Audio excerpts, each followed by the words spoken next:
Last Sunday, I offered a brief time on the steps with our children, where I told a story, the proclamation of the good news of God's love being told in Jamaica by someone who used a Jamaican New Testament. And the people at that particular hearing of the good news heard the story, and they'd heard the story before, but they'd always heard it in proper in quotation marks, English, in formal King James English rather than in Jamaican. After church service last Sunday, Ching Fen Shao approached me and said he would be gone the next couple of Sundays. Why? Because Ching Fen right now is in Taiwan helping translate a new edition of the New Testament into contemporary Taiwanese. People in Taiwan have had Taiwanese Bibles, but it reads a little closer to the King James. It's more formal. It's often older language. It does not mesh well with people's contemporary way of speaking. So I begin today celebrating what Ching Fen is doing half a world away. And by also noting that this happens all the time here. This meaning that I mention music in a sermon, and someone will come up to me after service and say, I sang that piece in Europe or in Asia. I mention a country that I might have visited or I'm talking about, and some of you will say, well, when I lived in that country, I talk about gun violence, and someone like Dorothy McGann will talk to me about getting assault weapons banned in New Jersey. And so it goes. It's not as if you all are sitting here waiting for your clergy to provide a manual on how to do things. You are, in fact, living very interesting lives, making a contribution in many different fields.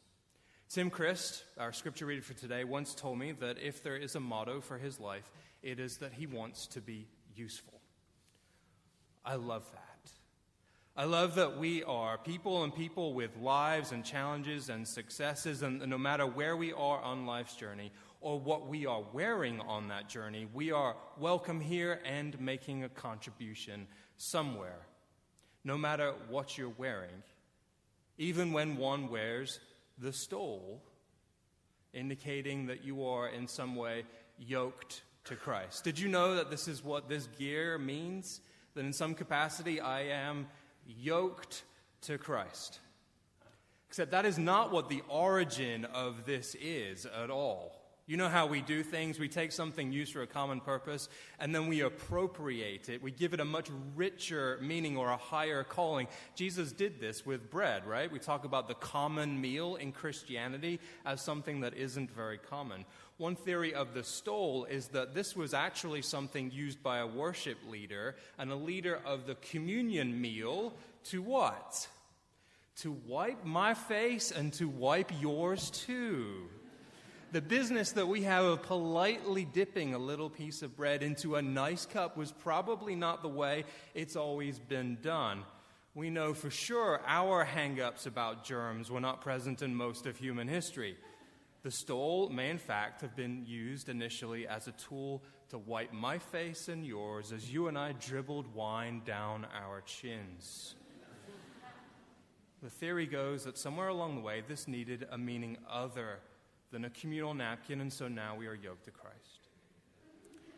This is a little more righteous sounding, but the truth is that this was simply meant to help people. This thing was simply meant to help people with their messes more than it was meant as a mark for one who is set apart.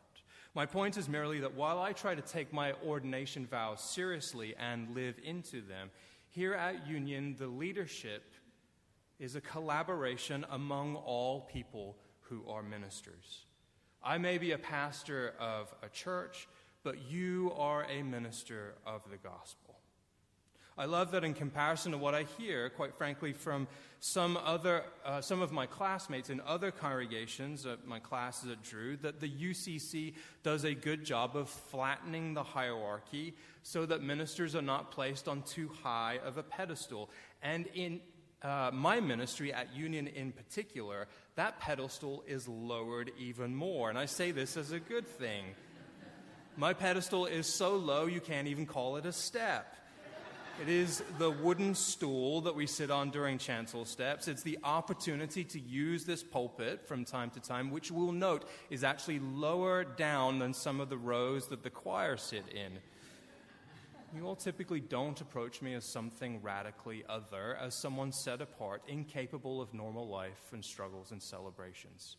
Aside from the fact that we see over and over and over that people on pedestals often fall off them in dramatic and ugly ways, there is some really good news about the ways in which you identify with your clergy.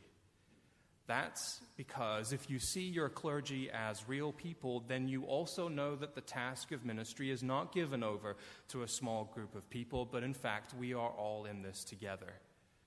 That is a logical conclusion, right?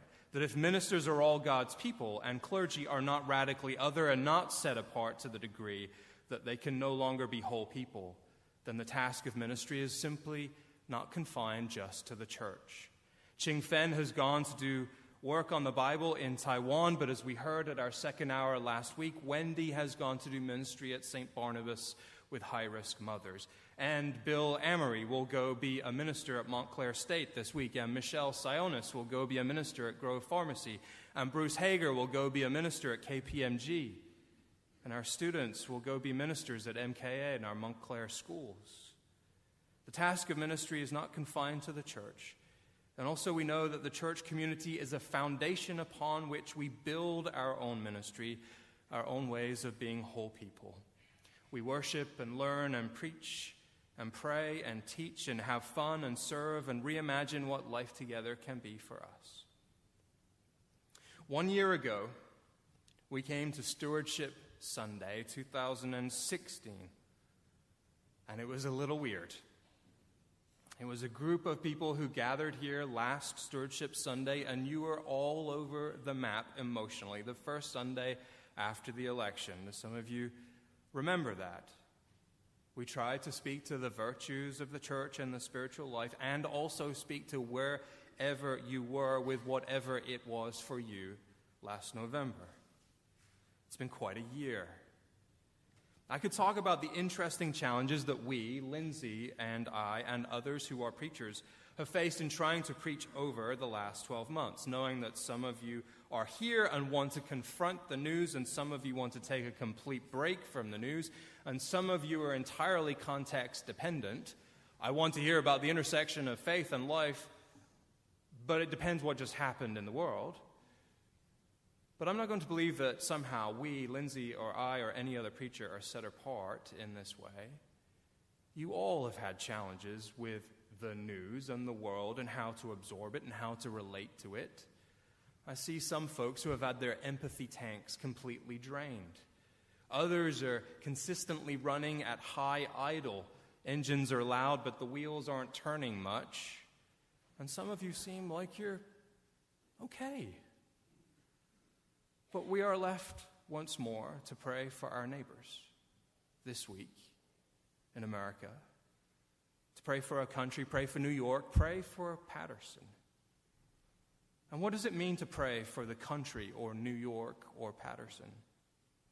I do wonder, and I wonder with you, what does it mean to pray for our country or our city when a man murdered people in our streets? In our modern way of thinking, we might even consider how effective our prayers have been. What good does it do to pray for people or pray for the world if this keeps happening again and again? My prayers are prayers of wonder and bewilderment. My prayers are questions more than they are resolutions. But what I do resolve in my mind these days when I do pray is that I am in fact at the very core acknowledging a creator. I am in fact deeply grateful for my life and my community, and I am deeply grateful for the majority of Christians, Muslims, Jews, and others who turn in prayer to wonder how much longer we'll keep living like this.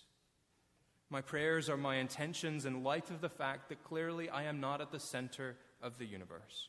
My prayers are offered in light of the fact that I wish to make a contribution to my family, my community, and my country, but I do not need to dominate, control, or own my family, community, or world. Prayer puts things in their proper place. At Union, we try to put the Bible in its proper place as well. Not to denigrate it, but by continually wondering about the ways in which experience and modern scholarship and faithful interpretation and tradition help us open up the good news once again. There it is again, hearing the good news in a new way, like those folks did in Jamaica, and like people in Taiwan are doing right now. Here we are in Montclair, and if this is a theme I have returned to over and over again, if there is something that some of you may be getting tired of hearing me say, it is this. That's assuming there's only one thing that you're tired of hearing me say. But John Dominic Crossan asserted that there were 4 pillars to the Roman Empire, and without all 4, the whole thing would have toppled. The pillars are victory through military conquest, that all empires have a need to expand and control. The other 3 pillars are patriarchy, slavery, and hierarchy. In the book of Romans, Paul is wrestling with what baptism might mean. We tend to think that being baptized is to mark one only for new life, free from sin, and for us to be accepted by God, or we might think it's a way of effecting change from God in order for us to be accepted. But all of those positions are somewhat flawed. You may have noticed that those who have been baptized don't always seem all that free from sin. And you might have noticed that gimmicks to get God to love you don't always to be either that effective or scripturally grounded. Paul talks about being baptized into Christ's death and being buried with him by baptism into death, so that just as Christ was raised from the dead by the glory of the Father, so we too might walk in newness of life. Christians have come along and appropriated that to mean this is about the afterlife, or this is about suffering in this life.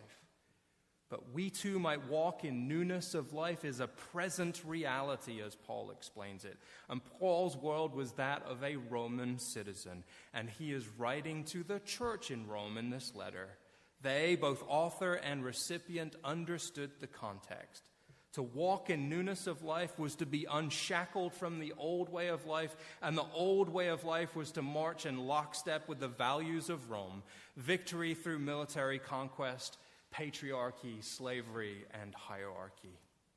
And so I see a people here who have a great challenge before them and a great foundation under them.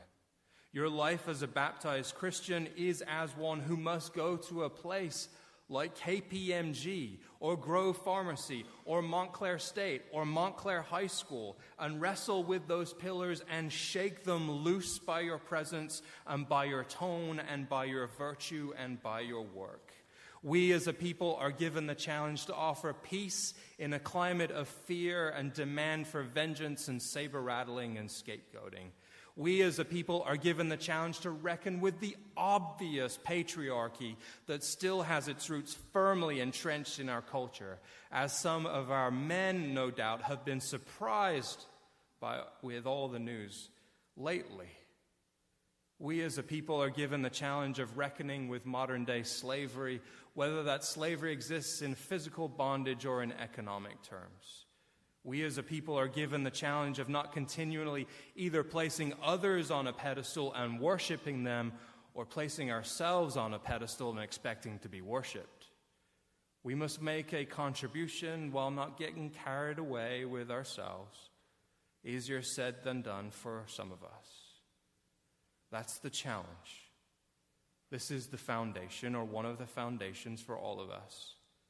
The good news of God's love for each and every human being on this planet is the good news that I hope is preached, sure, but is lived here at Union Congregational Church. The good news of Emmanuel, God with us, the life of Jesus that calls us to shake those pillars and reimagine life as we celebrate and struggle and sing and pray, is our firm foundation. It is our story, and it is where we began our first video of stewardship season.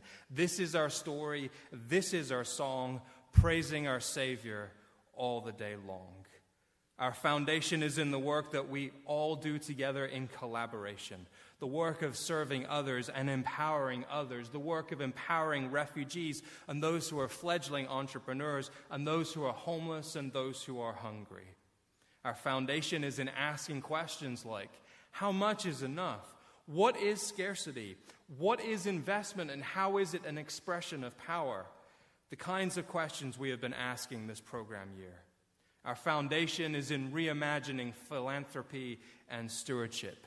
Our foundation is our values, to love and to live in light of the good news of love. Our foundation is all of us together. As Alvin said in the second video, it's the people that make the whole thing go. Will you join us in telling our story in the future? Will you join us in celebrating your baptism that teaches you to be freed from the pillars of conquest and slavery and patriarchy and hierarchy? Will you join us in your work, in our work as ministers of the good news in this wild and crazy world? Will you join us in the story of us? May God's peace be with you all.